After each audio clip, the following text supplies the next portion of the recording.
Hi, Randy Rolfe here, and today I want to talk about microbes. They are the beginning of the food chain. They're everywhere. They're in the soils, in the forests, in the mountains, deep in the earth, and all throughout the sea.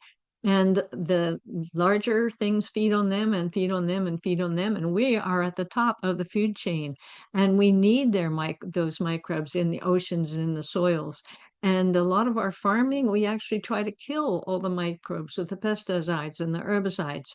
And this new study reveals science that they've known a long time, that destroying the microbes actually creates greenhouse gases, worse than our cars. One use of an antibacterial antibiotic in medicine is equivalent to one car driving around the earth in the carbon emissions, which is mind-boggling, but the science is there that we are destroying our Earth's ability to sequester the carbon when we destroy the microbes with all our excess antimicrobials. And so many of them are not necessary. We use them in clothing and furniture and not it's not all going for health, and we over medicate our food animals, and we're just using so many antimicrobial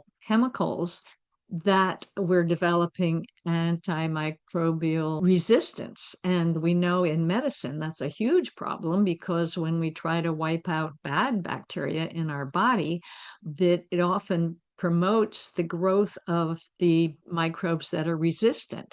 And so when you go to a hospital, there are a lot of resistant microbes floating around in the hospital. So it's dangerous now to get there's many diseases from resistant bacteria that you can pick up in a hospital.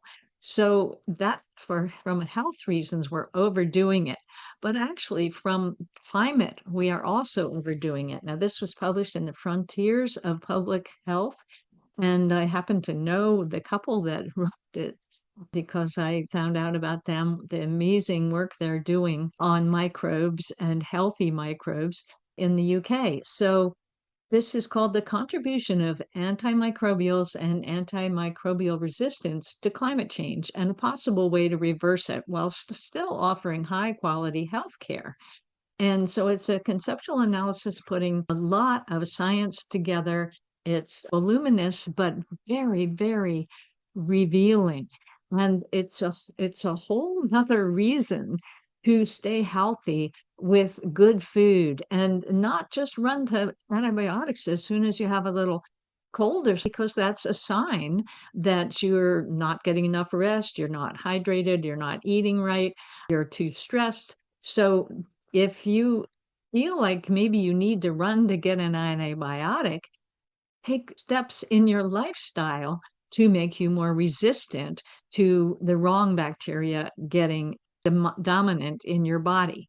And what we're doing, so many things that we're actually eating have antimicrobial chemicals in them, and that destroys our gut. And then we try to replace that with probiotics. We have to pull away from trying to destroy all microbes. And organic gardening, you use them. They feed the soil, which feeds the plants, and you get healthier plants that are actually richer in nutrients. So get a hold of this if you can. It's just absolutely fascinating that we can help save the planet and our own health, cutting back on destroying the microbes that are at the bottom of the food chain. That's it for today, number 404 of my Vibrant Health videos. Take care and subscribe and tell people about it. I'm constantly putting out new information that is old information that's getting rediscovered.